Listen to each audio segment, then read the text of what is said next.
Bonjour, bonsoir bien-aimés dans le Seigneur. La vie chrétienne est comme de l'eau potable. La vie chrétienne est simple. Bien-aimés, la vie chrétienne est remplie de vallées et de montagnes. La vie chrétienne, bien-aimés, n'aime pas la pression. La vie chrétienne n'est pas un concours. La vie chrétienne n'est pas une compétition. Pendant que les gens seront en compétition, Dieu sera de ton côté. Bien-aimés, la vie chrétienne est une blessure, mais sa cicatrice est éternelle. C'est ça qui est doux. Le début sucré, le milieu amer, mais la fin glorieuse. Ce que Dieu cherche et veut bâtir en toi a plus de valeur que ce qu'il veut te donner. Ce que Dieu veut développer dans ton caractère a plus de valeur que ta prospérité. Bien-aimé, l'évangile de la prospérité qu'on t'a prêché est un mensonge. L'évangile de la prospérité qu'on t'a prêché est une pire malédiction. Car l'évangile de Jésus va t'emmener sur le sentier où les gens vont te dire que tu n'es pas de Dieu, que tu n'es pas converti, que tu n'es pas chrétien. Car le grand Dieu que nous adorons ne peut pas te permettre d'être dans cette situation. Eh bien oui, bien-aimé, sache que ça te dit absolument rien. Ça doit te dire absolument rien. Car les gens peuvent parler, mais il y a une seule parole dont la parole est éternelle qui accomplit tout ce qu'elle dit. C'est la parole de Dieu. Focalise-toi sur elle. Elle te mettra à l'aise et te fera du bien. Bien-aimé dans le Seigneur, quand tu as l'esprit vivant en toi, qu'on te fouette ou pas, ça te dit absolument rien. Bien-aimé, il est impossible d'un véritable enfant de Dieu, bien-aimé, d'être brisé par le monde. Bien-aimé, laisse-moi t'annoncer cette bonne nouvelle en ce jour. Mais c'est parce que tu ne sais pas qui tu es, sinon tu allais voir ce problème différemment en ta faveur. Car le problème se situe au niveau de ton cœur. Le problème n'est pas le problème. Le problème n'est pas ce qu'on te fait. Le problème n'est pas ce que tu traverses. Le problème se situe au niveau de ton cœur. Est-ce que ton cœur est suffisamment prêt à affronter ce qui arrivera lorsque Dieu t'aura déjà exaucé? Ce que tu veux te conduira en enfer. Pourtant, Dieu ne veut pas te perdre. Dieu veut te garder auprès de lui. Dieu veut te cacher auprès de lui. Dieu veut te protéger. Dieu veut prendre soin de toi. C'est pour cela qu'il te permet d'être dans cette situation. Bien-aimé, sache que quand on fait un mauvais choix, on devient un adorateur. Quand on fait un bon choix, on devient un intercesseur. Bien-aimé, alors laisse-moi t'annoncer cette bonne nouvelle en ce jour. L'évangile de caresse ne passe pas avec Jésus. Si tu commences par la volonté qui te met en prison, tu finiras par la volonté qui te délivre. Si tu commences par la volonté qui te met à la mort, tu finiras par la volonté qui te ressuscite. Si tu commences par la volonté qui te met à servir Dieu, tu finiras par la volonté qui t'amène à te reposer sous l'abri du Très-Haut. Si tu commences par la volonté qui te fait patienter, tu finiras par la volonté qui t'exauce. Si tu commences par la volonté qui te met à te repentir, tu finiras par la volonté qui te dirige près des eaux paisibles et qui te conduit dans les sentiers de la justice à cause de son nom, Jésus-Christ de Nazareth. Bien-aimé, combien de fois, après avoir été restaurés par Christ, nous retournons vers les choses du monde, les choses du monde, les mêmes habitudes, le même mauvais caractère. Nous lâchons la main de Dieu. Bien-aimé, sache qu'on ne devient pas grand sans Dieu, car c'est Dieu qui relève, c'est Dieu qui rabaisse. Bien-aimé, avec Dieu, ton avenir est certain, mais sans Dieu, ton avenir est incertain. Si tu écris ta vie au brouillon, tu retrouveras ton avenir dans la boue. Bien-aimé, si tu veux avoir la vie que tu rêves, tu dois commencer à vivre la vie de celui qui détient cette vie, qui est Jésus-Christ de Nazareth. Quand tu sais, on ne peut plus rien faire pour toi, mais ce que tu ignores peut t'envoyer très loin. Bien-aimé, si tu veux avoir ce que tu n'as jamais eu, commence à faire ce que tu n'as jamais fait. Avec Dieu, c'est un espoir sans fin. Sans Dieu, c'est une fin sans espoir. Avec Dieu, c'est une gloire sans fin. Mais sans Dieu, c'est une fin sans gloire. Alors laisse-moi t'annoncer cette bonne nouvelle en ce jour. Quand on fait un mauvais choix, on devient un adorateur. Quand on fait un bon choix, on devient un intercesseur. Bien-aimé, l'obéissance est la vie dans nos années. Bien-aimé, les fruits que nous recherchons pour notre liberté dépendent de nos relations avec Dieu. Car c'est de notre relation avec Dieu que découle tout le reste. Il y a quelque chose que tu peux donner aux autres, quand bien même que tu n'as rien. C'est la chose de Dieu qui est en toi. Certainement, elle te donnera accès à ta liberté.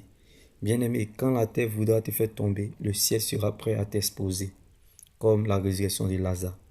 Bien-aimé, quand les gens te fermeront une porte, Dieu t'ouvrira un portail. Quand les gens te fermeront un portail, Dieu t'ouvrira une fenêtre, qui est la parole de Dieu. C'est là ta vraie vie, c'est là ton vrai destin. Si les gens n'ont rien à faire avec toi, c'est que Dieu a quelque chose à faire avec toi. Bien-aimé, ne cherche pas à savoir si les gens sont avec toi, mais cherche plutôt à savoir si Dieu est avec toi. Si une chose ne veut pas t'aider, il y a une autre chose qui t'aidera. Ne cherche pas, bien-aimé, tu n'as pas besoin des gens qui font semblant d'être là, mais tu as juste besoin du Saint-Esprit.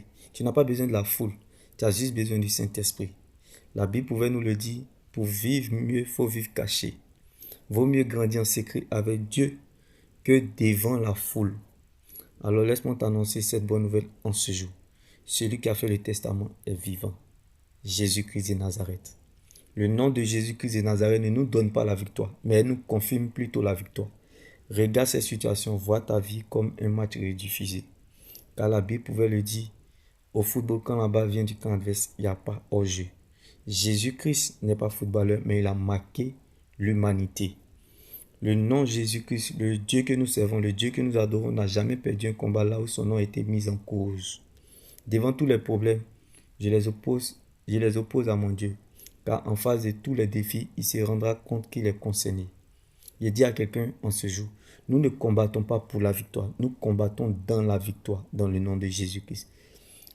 Nous ne combattons pas pour avoir la victoire, nous combattons pour confirmer la victoire au nom de Jésus-Christ. Car le nom de Jésus-Christ ne nous donne pas la victoire, mais elle nous confirme plutôt la victoire. Bien-aimé, sache que, bien-aimé, le nom de Jésus-Christ est notre autorité. Sa parole est notre position. Son sang est notre couverture. Son esprit est notre force. La foi est notre victoire. Et la résurrection est notre liberté. Que la joie du Seigneur soit votre force. Sachez que il est moins grave de perdre que de se perdre. Tu peux tout perdre sans avoir rien perdu parce que tu demeures dans le véritable Jésus-Christ de Nazareth. Rien à perdre en Jésus. Bien-aimé, avoir perdu, être orphelin n'est pas d'avoir perdu un père, oui, mais d'avoir perdu espoir. Car bien-aimé, Jésus-Christ est l'espoir des sans espoir, le plan des sans plans. Même s'il n'est encore rien dit, mais je sais que tu dois garder ce qu'il t'a dit. Dieu t'aidera parce qu'il t'a vu. Trembler ne veut pas dire que tu as perdu la foi ou perdu espoir. Mais c'est l'ADN pour te faire avancer. Ne regarde pas ce que tu vois, mais regarde plutôt à ce qu'il t'a dit. Bien-aimé, regarde la réalité, mais vois en vérité ce que tu es, qui tu es et qui est ton Dieu. Bien-aimé, car ce qui t'attend est plus grand que ça. Ce que tu ne sais pas est plus grand que toi. Ce que Dieu te réserve est plus grand que ce que tu regardes ou vois aujourd'hui. Dieu me bénit. Shalom. On n'est pas béni parce qu'on a, on est béni parce qu'on est. On ne coupe pas pour ce qu'on est, on coupe pour ce qu'on n'est pas. Bien-aimé, tu souffres non pas parce que tu es maudit, tu souffres, c'est parce que tu es béni que tu souffres. On ne naît pas pour devenir quelqu'un, mais on naît pour être ce que nous sommes.